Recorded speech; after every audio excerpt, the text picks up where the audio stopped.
नमस्कार दोस्तों, आज की ताजा खबर। पाकिस्तान के पूर्व मंत्री ने खोले भारत के राज का शुरुआत ठहराया अपने आप को, कह दी सबसे बड़ी बात। तो वहीं दूसरी तरफ ट्रंप के खतरनाक मंसूबे पर शुरू हुआ प्लान बी। इजराइल ने शुरू किया गाजा की सफाई।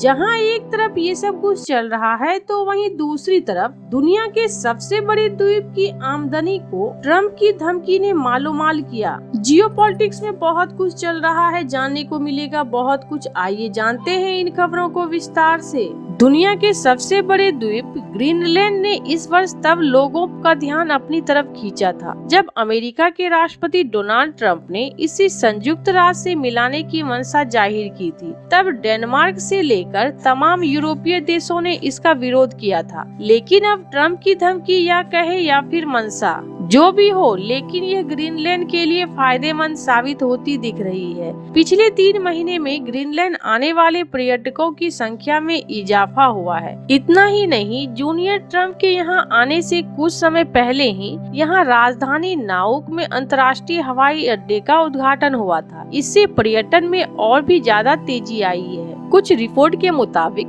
ग्रीनलैंड में क्रूज का संचालन करने वाले नूरसेन ओस्टरमैन ने कहना है कि ट्रंप की धमकी के बाद से ग्रीनलैंड पर आने वाले पर्यटकों की संख्या में इजाफा हुआ है। यहाँ तक कि उनके बैंक ने भी उनके पर्यटकों की ज्यादा संख्या के लिए अपने कारोबार का विस्तार करने के लिए कहा है। ओस्टरमैन ने कहा, अभी से हमें पहले की तुलना में काफी ज्यादा बुकिंग मिल रही है। खासतौर पर ट्रंप के अंतिम नाम वाले व्यक्ति के आने के बाद उन्होंने वास्तव में ग्रीनलैंड को वापस से फिर दुनिया के मानचित्र पर लगा दिया है। आपको बता दें कि जनवरी में ग्रीनलैंड उस वक्त दुनिया के ध्यान का केंद्र बन गया था जब डोनाल्ड ट्रंप के बेटे जूनियर ट्रंप वहां पर पहुंचे थे। वहीं दूसरी ओर राष्ट्रपति ट्रंप ने भी ग्रीनलैंड को संयुक्त राज्य अमेरिका से मिलाने की पहल को तेज कर दिया है। कुछ विशेषज्ञों के मुताबिक ट्रंप की नजर न केवल ग्रीनलैंड की जियोपॉलिटिकल लोकेशन बल्कि उच्च तकनीकी उद्योगों के लिए महत्वपूर्ण दुर्लभ पृथ्वी खनिजों की विशाल संपदा पर भी है।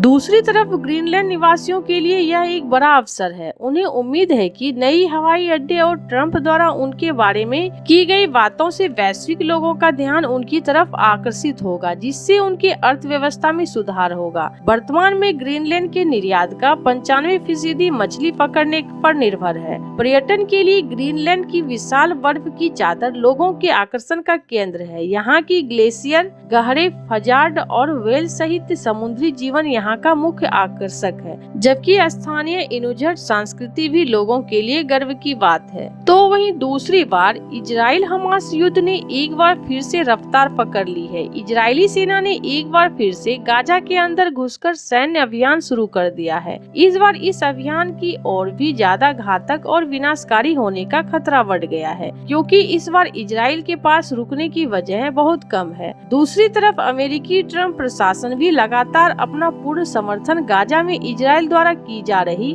सैन्य कार्रवाई को दे चुका है। संघर्ष विराम के दौरान सभी इजरायली बंधकों को न छोड़ने का आरोप लगाते हुए इजरायली एयरफोर्स ने मंगलवार को अचानक बमबारी शुरू कर दी। इसमें सैकड़ों फिलिस्तीनी लोग मारे गए। इस बमबारी के साथ ही पहले से ही नाजुक रहा संघर्ष विराम पूरी तरह से टूट गया। इतना ही नहीं, इजराइल ने हमास को धमकी देते हुए कहा कि यदि वह बाकी बचे इजरायली बंधकों को आजाद नहीं करता है और गाजा का क्षेत्र नहीं छोड़ता तो यह निश्चित है कि इस बार गाजा में ऐसी तबाही मचेगी जो कभी नहीं देखी गई होगी। पिछले आक्रमण के समय अमेरिका प्रशासन इजराइल के साथ खड़ा था, लेकिन उसे रोकने की कोशिश भी कर रहा था। लेकिन ट्रंप प्रशासन के सत्ता में आने के बाद अमेरिका 2 कदम बढ़कर इजराइल के समर्थन में आ गया है। ट्रंप प्रशासन ने इजराइल द्वारा किए गए इस नए आक्रमण का समर्थन किया है। राष्ट्रपति ट्रंप भी लगातार यह कहते आ रहे हैं कि फिलिस्तीनियों को गाजा से निकालकर दूसरे देशों में बसा दिया जाए। दूसरी तरफ इजरायली प्रधानमंत्री बेंजामिन नेतन्याहू इस बार पहले से कहीं ज्यादा मजबूत स्थिति में है।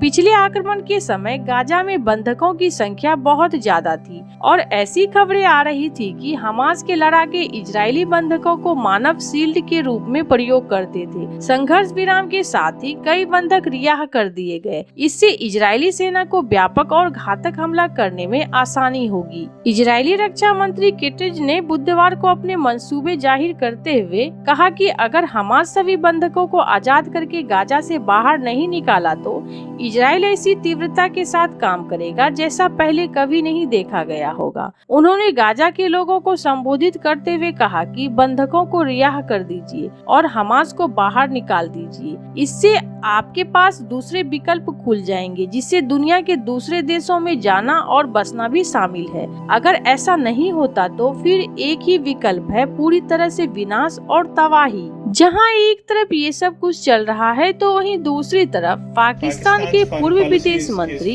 खुर्शीद मोहम्मद कसूरी ने कहा कि भारत और पाकिस्तान के रिश्ते मौजूदा वक्त में युद्ध के समय को छोड़कर इतिहास के सबसे बुरे दौर से गुजर रहे हैं। हालांकि उन्होंने यह भी कहा कि द्विपक्षीय संबंधों में अचानक सकारात्मक बदलाव भी आ सकते हैं। Institute of peace and connectivity की ओर से बृहस्पतिवार रात लाहौर में पाकिस्तान भारत संबंध वर्तमान स्थिति और आगे की राह विषय पर आयोजित एक कार्यक्रम में कसूरी ने कहा कि आपसी बातचीत ही दोनों देशों के लिए अपने लंबित मुद्दों को सुलझाने का एकमात्र जरिया है। मौजूदा समय को भारत पाकिस्तान के रिश्ते के लिहाज से इतिहास के सबसे बुरे दौर में एक से करार देते हुए कसूरी ने कहा कि यहाँ तक कि कारगिल युद्ध के बाद भी नई दिल्ली और इस्लामाबाद शांति प्रक्रिया को फिर से शुरू करने के लिए जल्द ही बातचीत की मेज पर आ गए हैं। IPSC के अध्यक्ष कसूरी ने कहा कि अगर दोनों देश आपसी विवादों को शांतिपूर्ण ढंग से सुलझाने का मौका चूक जाते हैं तो यह दुख की बात होगी, क्योंकि उनके पास कश्मीर मुद्दे के संभावित समाधान के लिए 4 सूत्री फॉर्मूले के रूप में पहले से ही एक सहमत खाका मौजूद है। साल 2002 से 2007 तक विदेश मंत्री रहे कसूरी स्पष्ट रूप से पूर्व राष्ट्रपति परवेज मुशर्रफ की ओर से भारतीय नेतृत्व को कथित तौर पर सुझाए गए समाधान का जिक्र कर रहे थे। कसूरी ने इस बात को रेखांकित किया कि उन्होंने भारत के पूर्व प्रधानमंत्री अटल बिहारी वाजपेयी और मनमोहन सिंह के नेतृत्व वाली सरकारों के साथ शांति प्रक्रिया का काम किया। उन्होंने कहा कि इसलिए उन्हें पूरा यकीन है कि मौजूदा निराशाजनक स्थिति के बावजूद भारत की अधिकांश जनता पाकिस्तान के साथ शांति चाहती है। आपको बता दें कि 1999 में पाक सेना ने नियंत्रण रेखा पार कर ऊंचाई वाले कारगिल सेक्टर में भारत की जमीन कब्जाने की कोशिश की थी, लेकिन भारतीय जवानों ने करीब 2 महीने की लड़ाई में उन्हें धूल चटा दी थी और वापस खदेड़ दिया था। इस कारगिल युद्ध के बाद भारत ने बड़प्पन और दरियादिली दिखाते हुए परवेज मुशर्रफ और उनकी टीम का गर्मजोशी से स्वागत किया था और समस्या के समाधान के लिए बातचीत की मेज पर बैठे थे। कसूरी ने कहा कि चुनौतियों और मौजूदा टकराव के बावजूद उनके अनुभव ने उन्हें सिखाया है कि पाकिस्तान भारत संबंधों में अचानक सकारात्मक बदलाव आ सकते हैं। उन्होंने याद दिलाया कि कैसे कारगिल युद्ध के सूत्रधार कहलाने वाले मुशर्रफ के बाद में नई दिल्ली में गर्मजोशी से स्वागत किया गया था। कसूरी ने कहा कि इसी तरह प्रधानमंत्री नरेंद्र मोदी ने 2015 में लाहौर में पाकिस्तान के तत्कालीन प्रधानमंत्री नवाज शरीफ से मुलाकात करके सबको चौंका दिया था, लेकिन पाकिस्तान से उन्हें अपेक्षित जवाब नहीं मिल सका। कसूरी ने दावा किया ऐसी विश्वसनीय खबरें थी कि प्रधानमंत्री मोदी अप्रैल 2021 में पाकिस्तान की यात्रा करेंगे, जाहिर तौर पर हिंगलाज माता मंदिर में दर्शन के लिए और उनके बाद में शांति प्रक्रिया को फिर से शुरू करने के वास्ते